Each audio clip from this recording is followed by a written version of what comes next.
பாதரசம் அப்படிங்கிற ஒரு உலோகத்தை நம்ம எல்லா இடங்களையும் பயன்படுத்திக்கிட்டு இருக்கிறோம். இந்த பாதரசம் அப்படிங்கிறது திரவ நிலையில் இருக்கக்கூடிய ஒரே ஒரு உலோகம் அப்படின்னு சொல்லலாம்.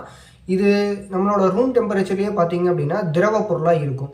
சரி, இந்த வீடியோவில் நான் என்ன பேசியிருக்கேன் அப்படின்னு பார்த்தீங்கன்னா பாதரசத்தை பற்றி தான் நம்ம இந்த வீடியோவில் பார்க்க போகிறோம்.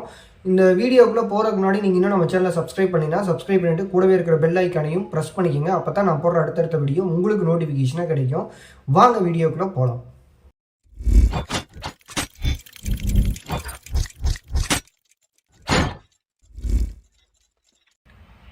பாதரசம். இந்த பாதரசம் அப்படிங்கிறது பார்த்தீங்கன்னா மனிதனுக்கு நச்சு ஏற்படுத்தக்கூடிய ஒரு உலோகம் தான். ஆனால் இந்த பாதரசத்தை வந்து நம்ம நிறைய இடங்களில் பயன்படுத்திகிட்டு இருக்கோம். இது சில இடங்களில் பார்த்தீங்க அப்படின்னா நமக்கு உபயோகமாகவும் இருக்குது. சரி, இந்த பாதரசம் அப்படிங்கிறது பார்த்தீங்கன்னா அறை வெப்பநிலையில் திரவமாக இருக்கக்கூடிய ஒரே ஒரு உலோகம் அப்படிங்கிறது நம்ம படிச்சிருப்போம்.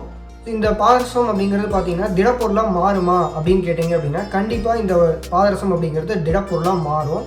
எப்போ அப்படின்னு கேட்டிங்கன்னா நம்மளோட டெம்பரேச்சர் அப்படிங்கிறது இருக்கு இல்லையா, இந்த வெப்பநிலை, அந்த வெப்பநிலையை நம்ம 0 டிகிரி செல்சியஸ்க்கும் குறைவாக நம்ம கொண்டு போனோம் அப்படின்னா அந்த வெப்பநிலையில் இந்த பாதரசத்தை வந்து நம்மளால் திடப்பொருளாக பார்க்க முடியும்.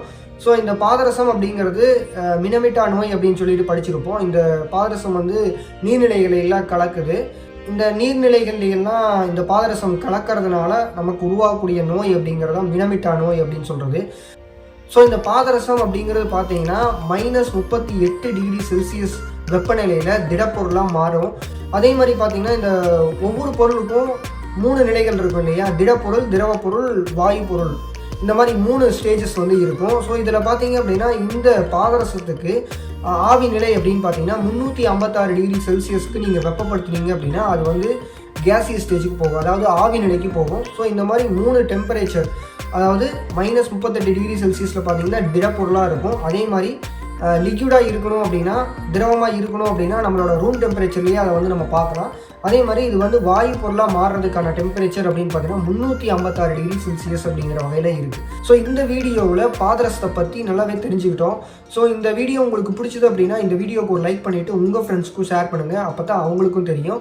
மறக்காமல் நம்ம யூடியூப் சேனலை சப்ஸ்கிரைப் பண்ணிக்கோங்க. அப்போ தான் இந்த மாதிரியான புது தகவல்கள் வந்து உங்களை வந்து சேரும். அடுத்த வீடியோவில் பார்க்கலாம். பை.